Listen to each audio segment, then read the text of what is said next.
يا جماعة استعدوا النهاردة جايين نفتح ملف كده، وملف كلنا شفناه ويمكن كتير مننا جربه أو حتى فكر يجربه، وأولهم أنا طبعا اللي جربته وكان مسلي بشكل مش طبيعي. ملف كده وترند عمل ضجة كبيرة جدا الفترة الأخيرة على كل منصات السوشيال ميديا بلا استثناء. بنتكلم النهاردة عن ترند الكركم المضيء. عارف الفيديوهات اللي بتشوف فيها كوباية مية بتلمع وتتوهج باللون الذهبي في الضلمة لما يحطوا كده فيهم شوية كركم صغننين، والمناظر اللي بتريح الأعصاب دي؟ ترند انتشر زي النار في الهشيم وملايين الناس واللايكات. بس يا ترى ايه حقيقة الترند ده؟ وهل الموضوع مجرد جمال بصري وبس ولا في أبعاد تانية خطيرة لازم كلنا ناخد بالنا منها؟ تعالوا مع بعض نفك الشفرة دي ونشوف ايه اللي بيحصل بجد في عالم الكركم المتوهج ده.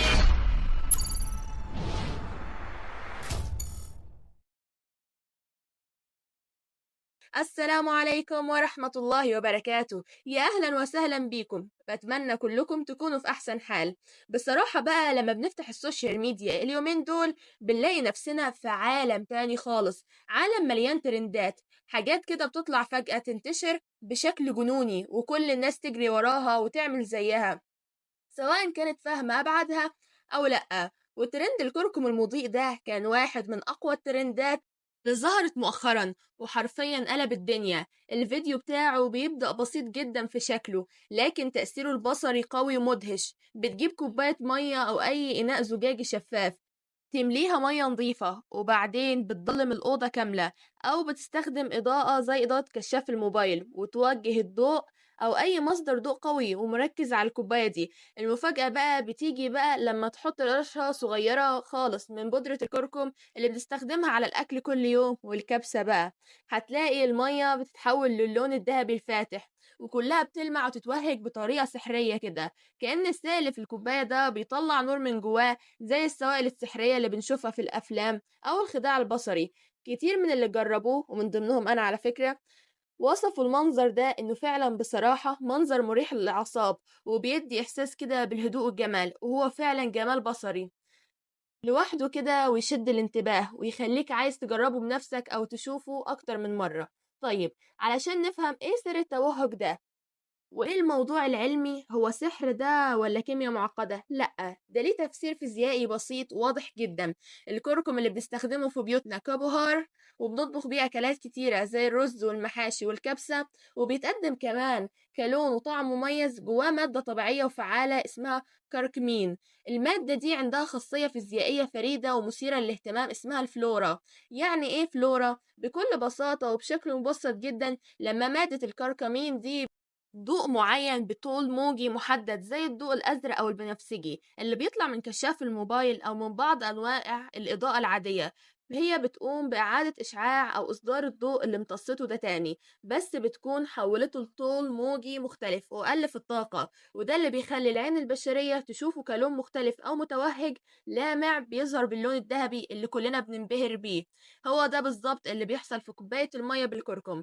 الموضوع كله عبارة عن تفاعل فيزيائي طبيعي كده للمادة دي، وممكن تلاقي خاصية الفلورا دي في حاجات تانية كتيرة في الطبيعة، زي بعض أنواع الحشرات أو بعض أنواع المعادن، أو حتى في بعض المواد اللي بنستخدمها في الإضاءة الحديثة زي اللمبات الموفرة مثلا. طب سؤال مهم جدا، ليه الترند ده بالبساطة دي ومجرد كوباية مية بكركم قدر ينتشر بالسرعة الجنونية دي ويجيب ملايين المشاهدات والتفاعلات في فترة زمنية قصيرة جدا لدرجة إنه بقى حديث الساعة؟ في أسباب كتيرة جدا بتخلي الترندات اللي من النوع ده تنتشر بسرعة الصواريخ وتسيطر على اهتمامات الناس وتفكيرها، وتخلي كل واحد عايز يعملها ويشاركها. أول حاجة الجاذبية البصرية الخارقة والعنصر المفاجئ والإبهار الغير متوقع. زي ما قلنا المنظر فعلا مريح للعين ومبهر بشكل غير عادي. التوهج الذهبي اللي بيخليك تحس كأنك بتتفرج على سائل سحري أو مادة من عالم تاني خالص، مادة كده تحسها جاية من عالم الكرتون.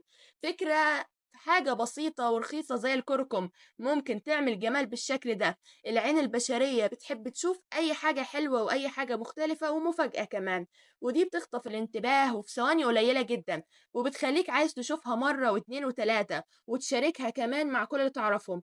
تاني حاجة ومعانا السهولة الفائقة في التطبيق والشعور بالاكتشاف العبقري. التجربة دي مش محتاجة لا أدوات معقدة ولا مهارات خاصة ولا ميزانية حتى ضخمة. أي حد في البيت، سواء بيت كبير أو بيت صغير، بيت غني أو بيت فقير، ممكن يعملها بمنتهى السهولة وبمكونات موجودة عندنا وفي كل بيت وفي كل مطبخ. مجرد كوباية مية وشوية كركم وكشاف موبايل. السهولة دي بتشجع عدد كبير جدا من الناس إنها تجرب بنفسها وتحس إنها اكتشفت سر علمي أو بتعمل حاجة عبقرية ومختلفة. وبعدين طبعا لازم يوثق التجربة دي ويشاركها مع غيره على السوشيال ميديا علشان ينول إعجابهم. تالت حاجة سيطرة منصات المحتوى المرئي السريع، يعني السوشيال ميديا واللعب في خوارزميتها. منصات زي التيك توك وانستجرام ويوتيوب شورتس وفيسبوك ريلز مصممة أصلا علشان الحاجات البصرية الجذابة اللي بتنتشر بسرعة زي الفيروس.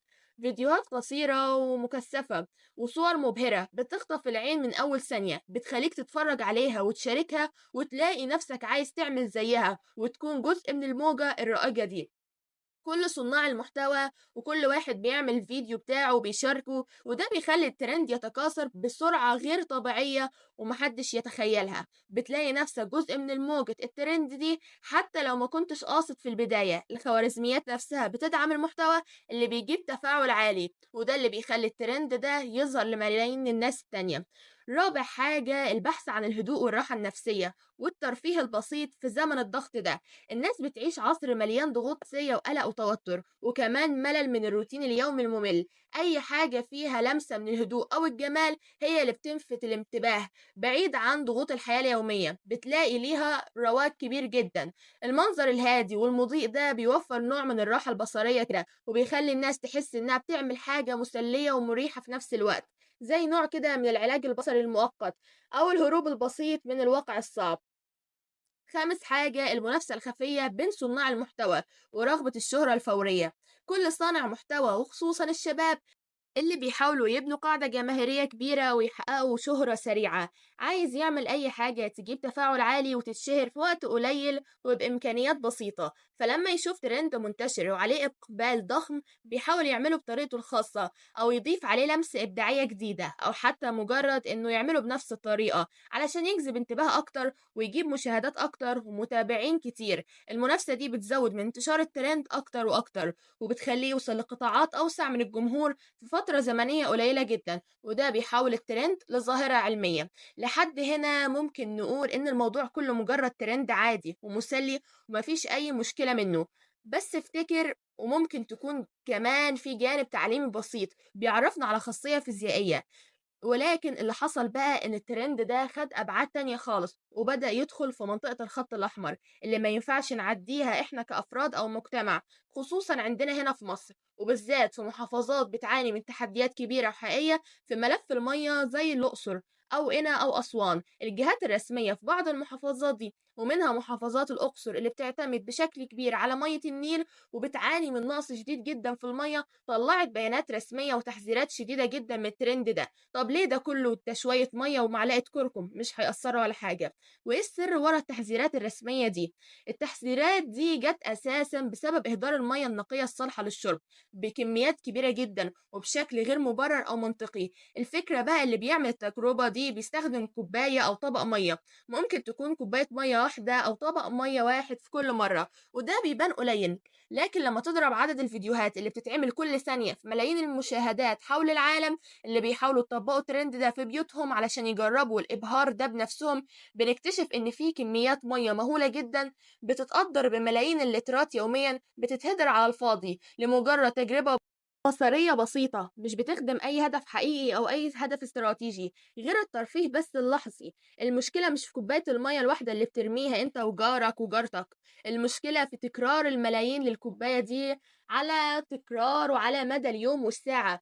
والأخطر من مجرد الإهدار إن الكركم لما بيختلط بالمية، المية دي بتتبهدل وبتتلوث وبتتحول لسائل غير صالح لأي استخدام تاني بعد كده، فبالتالي بتترمي في الصرف مباشرة. تخيل بقى كمية المية النقية اللي بتترمي دي على مستوى بلد كامل، بتواجه تحديات حقيقية وكبيرة في ملف المية. المحافظات والجهات الرسمية في مصر قامت بدورها الوطني والمسؤول وطلعت بيانات توعية وتحذير للمواطنين بتوضح فيها خطورة إهدار المية بالشكل ده، وإن الأفعال دي ممكن تبان بسيطة وغير مقصودة بس ليها تأثير سلبي خطير على المدى البعيد، وبتضر كمان بالأمن المائي للبلاد كلها، وبتنبه على أهمية ترشيد استهلاك المية. البيان ده كان ضروري جدا علشان الناس تفهم إن في أبعاد أكبر من مجرد فيديو بسيط على السوشيال ميديا، وإن المية اللي بنستخدمها دي ليها قيمة كبيرة جدا، ما ينفعش نستهلكها أو نهدرها بالشكل ده لمجرد ترفيه أو تقليد الترند. طب إيه الخلاصة اللي عايزين نوصلها من الموضوع ده كله؟ الترندات اللي على السوشيال ميديا زي ما قلنا ولسه بنقول سلاح ذو حدين، ليه وجه حلو وليه وش وحش، ليه وش حلو وليه وش وحش. ممكن يكون حلو وليه إيجابيات اللي ممكن نتعلم منها، وليها سلبيات اللي ممكن تضرنا وتضر مجتمعنا. في منها اللي بيكون إيجابي مفيد جدا زي ترندات تعليمية، أو الترندات اللي بتشجع على فعل الخير والتبرع للمحتاجين، أو حتى ترندات بتسلط الضوء على قضايا مجتمعية مهمة بتفيد الناس. وفي منها اللي بيكون مجرد ترفيه بريء ومسلي ومفيش منه أي ضرر مباشر. لكن في ترندات تانية زي ترند الكركم المضيء ده اللي بنتكلم عنه النهاردة ممكن تكون ليها أبعاد سلبية خطيرة على المجتمع وعلى البيئة وحتى عليك انت. حتى لو الناس بتعملها او بتشارك فيها ما كانتش قصد اي ضرر او مش واخده بالها من الابعاد دي، او شايفاها حاجه بسيطه. المسؤوليه هنا على كل واحد فينا، سواء كنا صناع محتوى بنقدم محتوى للناس او حتى كنا بنتفرج ومتابعين. قبل ما نجري ورا اي ترند لازم نفكر كويس جدا ونشغل عقلنا الناقد. هل الترند ده ممكن يضر؟ هل اللي بيستهلك موارد طبيعية أو موارد عامة بطريقة مبالغ فيها زي المياه النظيفة مثلا؟ هل في أي مخاطر ممكن تحصل منه صحية أو بيئية أو حتى اقتصادية على المدى الطويل؟ هل مجرد إن أنا أعمله عشان أطلع ترند وخلاص، ولا في فايدة حقيقية أو قيمة مضافة بيقدمها للمجتمع اللي إحنا عايشين فيه ده؟ هل الأربع والخمس ثواني دول اللي هطلع فيهم ترند يستاهلوا إن إحنا نهدر كمية المية ده؟ الوعي ده يا جماعة هو اللي بيخلينا نكون مستهلكين ومحتوى مسؤول. ما تخلوش أي حاجة كده تتسرب لذهننا ونعملها من غير تفكير أو نقد. الكركم نفسه كبهار وكمادة طبيعية ليه فوائد صحية وتجميلية كتيرة معروفة ومثبتة علميا، وإن شاء الله انتظرونا في فيديو قريبا عن فوائد الكركم، وممكن نعمل عنها فيديوهات توعية تفيد الناس بجد وتعرفهم قيمته الحقيقية. انتظرونا واستخداماته المفيدة، لكن استخدامه بالشكل اللي بيؤدي لإهدار المية ده واللي محتاج وقفة ومحتاج وعي ومسؤولية من كل واحد فينا. الجمال والإبهار البصري ده ما يتعملوش على حساب مواردنا الحيوية ومستقبل أجيالنا اللي ليها حق في المية دي. لازم نختار بعناية إيه اللي بنستهلكه وإيه اللي بنطبقه في حياتنا، ونكون جزء من حل المشاكل مش جزء من زيادة الأزمة. حتى الرسول عليه أفضل الصلاة والسلام قال وهو يتوضأ: لا تسرف، لا تسرف حتى لو كنت على نهر جاري. تخيل الرسول عليه أفضل الصلاة والسلام حذرنا من الاستهلاك الشديد للمية، فنيجي إحنا ونضيع المية بالشكل ده. خلينا دايما حريصين على تصرفاتنا، لان احنا هنا في القناة بنكلم الشباب، الشباب الواعي اللي بيسمعنا هنا في القناة. خلاص جربته مرة واحدة وشفنا الامتاع البصري، وبصراحة ومش هكذب عليك كمان عملت الترند ده بس قبل ما اقرا التحذيرات وقبل ما اقرا كل المخاطر دي. شفنا خلاص الامتاع البصري على السوشيال ميديا وخلاص. يعني هو ترند مش بيستاهل يعني تهدير المية دي كلها، لأن المية دي طبعا من غير مية ما نقدرش نعيش يا جماعة. ريت نقتدي بكلام الرسول عليه الصلاة والسلام، وكل الأديان تقريبا اتكلمت عن موضوع الاستهلاك مش في المية بس، في الوقت وفي الأكل وفي الشرب وفي كل حاجة. لازم نكون حريصين على تصرفاتنا. يا ريت تشاركونا رأيكم في التعليقات. ايه رأيكم في ترند الكركم المضيء ده بعد ما عرفتوا كل التفاصيل دي؟ وهل شايفين ان التحذيرات منه كانت ضرورية ولا كانت مبالغ فيها؟ وايه اهم حاجة بنتعلمها من ترندات السوشيال ميديا دي؟ وازاي نكون اكتر وعي ومسؤولية؟ وما تنسوش تعملوا لايك وشير للفيديو ده مع كل اصحابكم، وسبسكرايب للقناة وتشوفوا فيديوهاتنا اللي فاتت. نشوفكم في فيديو جديد من قناة عالم التعليم، والسلام عليكم ورحمة الله وبركاته.